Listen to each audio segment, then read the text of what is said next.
Olá, boa tarde. Você acompanha agora as principais notícias do Brasil e do mundo desta quarta-feira. E as novas medidas para tornar o Pix mais seguro entrarão em vigor no dia 16 de novembro. O anúncio foi feito pelo Banco Central. O Pix, que permite transferências bancárias em tempo real 24 horas por dia, tem sido alvo de golpes em diversos lugares. A tecnologia passou a ser utilizada para a prática de fraudes, sequestros e roubos constantes. Em agosto, o Banco Central informou que lançaria um conjunto de medidas que iriam reduzir a vulnerabilidade do sistema. Entre as novas medidas estão o bloqueio cautelar, que vai permitir que o banco possa efetuar o bloqueio dos recursos por até 72 horas em casos de suspeita de fraude. A notificação de infração, que deixa de ser facultativa e passa a ser obrigatória, o que visa permitir que os bancos registrem uma marcação na chave Pix, caso exista a suspeita de fraude.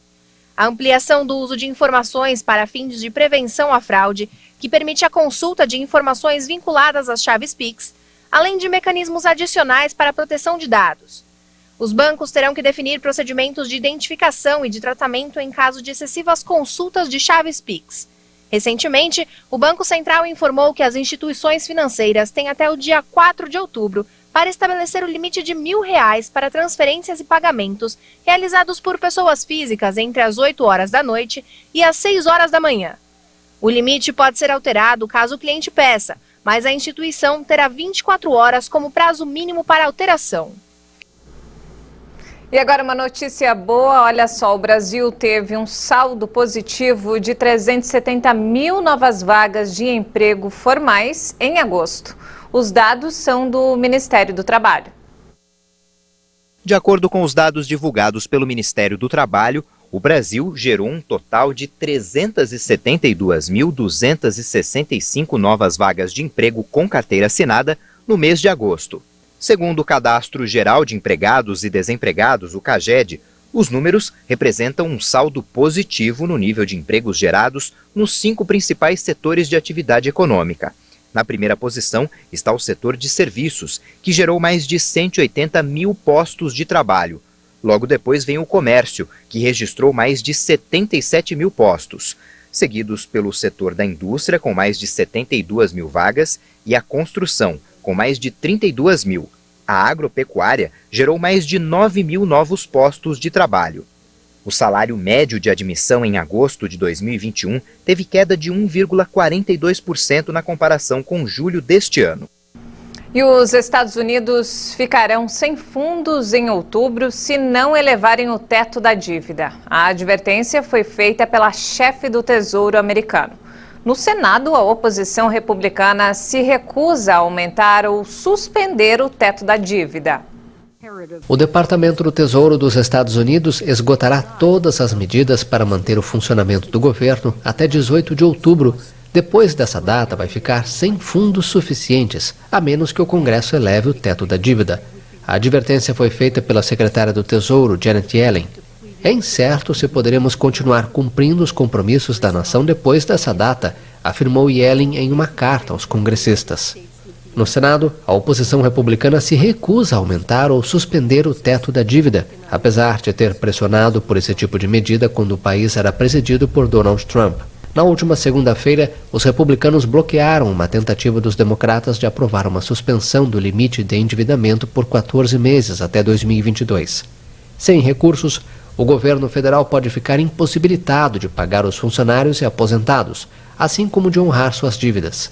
Yellen afirmou que esperar até o último minuto poderia provocar sérios danos às empresas e à confiança dos consumidores, elevaria o custo dos empréstimos para os contribuintes e impactaria negativamente a classificação de crédito dos Estados Unidos nos próximos anos. E você já pensou em viver mais de 100 anos? Pois é, um novo estudo publicado nesta quarta-feira diz que os humanos provavelmente podem viver pelo menos 130 anos ou até muito mais, embora as chances de chegar a essa idade sejam mínimas. Uma nova pesquisa publicada nesta quarta-feira no jornal Open Science da Royal Society entra na discussão com uma análise de novos dados de supercentenários, pessoas com 110 anos ou mais, e semi-supercentenários, 105 anos ou mais. Embora o risco de morte geralmente aumente com a idade, a análise dos pesquisadores mostra que o risco eventualmente estagna e permanece com uma chance de 50-50 de viver ou morrer.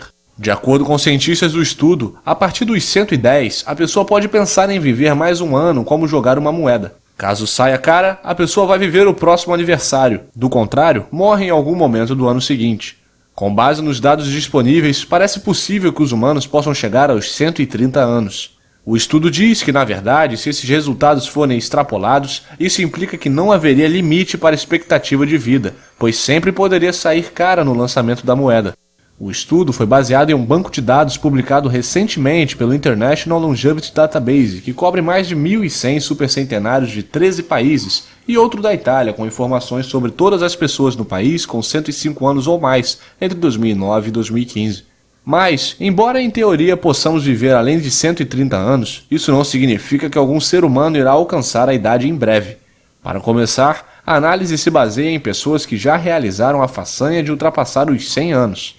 Segundo o estudo, mesmo com 110 anos, as chances de chegar a 130 são 1 em 1 milhão. Um feito não impossível, mas muito improvável. Oficialmente, a pessoa que viveu mais foi a francesa Jeanne Calment, que morreu em 1997 com a idade confirmada de 122 anos. Atualmente, o idoso mais velho do mundo é a japonesa Kane Tanaka, com 118 anos. E olha só essa história. Hani, uma famosa vaca anã de Bangladesh, a menor do mundo, foi certificada pelo livro Guinness algumas semanas depois de sua morte repentina aos 2 anos de idade. Um reconhecimento para além da vida. A vaquinha Hani de Bangladesh entrou para o Guinness como a menor do mundo. Mas o povo do país não pode comemorar o feito na presença do animal. É que a vaquinha morreu repentinamente em 19 de agosto de problemas estomacais aos 2 anos de idade. Hani media 51 centímetros de altura, 66 centímetros de comprimento e tinha 26 quilos. E pertencia à raça Butt. Ela virou sensação em julho após a publicação de suas fotos na imprensa e nas redes sociais. Mas a morte de Hani quase colocou em risco sua entrada no livro dos recordes. O proprietário teve de enviar ao Guinness vídeos e o boletim da autópsia. Os responsáveis do livro dos recordes queriam garantir que o animal não havia recebido hormônios para se tornar uma vaca anã. E essa edição fica por aqui. Mais informações ao longo da nossa programação. E se quiser rever nossas reportagens, acesse o canal HIT Notícias no YouTube. Obrigada pela companhia.